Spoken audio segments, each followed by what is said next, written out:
નો જમાનો છે ને ભાઈ, ફેશનનો છે. વ્યસન અને ફેશન એને જ લોકો ઉજળા ગણશે. બે બેનપણીઓ ભેળ્યું છું તે એક બેનપણી બીજી બેનપણીને કહે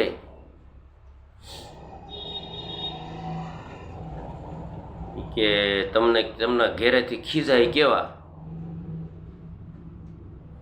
કે બહુ નથી ખીજાતા. તે બીજી બેનપણી કે મને તો એટલા બધા ખીજાય ને કે હમણાં મૂકી જાય મારા ઘેર પાછા, અને હું પાછી કડક ચા બનાવી દઉં ને તો પાછા કે કામે વ્યા જાય. તો એ કે આમ હાલે છે કેમ? કે 37 વર્ષ આમ હાલે છે. બોલો હવે આમાં કેમ ભેળું કરવું? હવે અમારા ભૂરાને બધાએ ના પાડી હતી ભાઈ કે તું લગ્ન નહીં કરતો. ભૂરો કે તમે બધાએ તેલા છે માલે હું નહીં તલવાના? પછી ભૂરો અમને બધાને ખીજાય છે, અમારે બધાને સાંભળવું પડે, મૌન થઈ જવું પડે, એટલો બધો ભૂરો ગરમ થાય. પછી બધા કે વાંધો નહીં ભૂરા, તું તારા ઠપકાય, પછી તું ફરિયાદ લઈને અમારી પાસે આવતો નહીં. પહેલા તો છે ને એ શેરીના બધા મિત્રો પાસે બે હતો. હમણાં એ લગ્ન થઈ ગયા પછી થોડોક આઘો બેહે, હાવ નિમાણો થઈને, કૂતરું કોશ ગળી ગયું હોય એમ. અમે કે કેમ ભૂરા આમ? કે જવા જોઈએ, કે મને બોલાવતા નહીં હવે. કે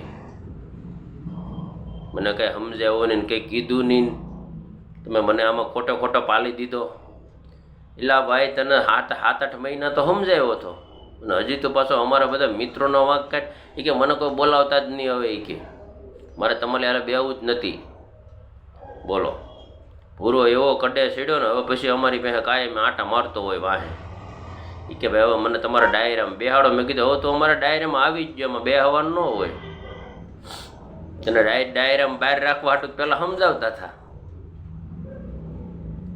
બે બેનપણીઓ ભેજ્યું છું. તો કે તમે બેન કે રોજ કે હેનું શાક બનાવો? કે અમે તો રોજ કે ભીંડો છે, ગુવાર છે, કોબી છે, ટમેટા છે. તે બીજી બેનપણી કે હું તો લાડ બધી વાતું કરું અને છેલ્લે તમારા ભાઈને છે ને ખીચડી બનાવીને આપી દેવું એટલે ખાઈને વ્યા જાય વાડીએ. બોલો, આમાં કોણ કડે સડાવે? આમાં કોને આપણે સમજાવવા? એટલે આવું છે.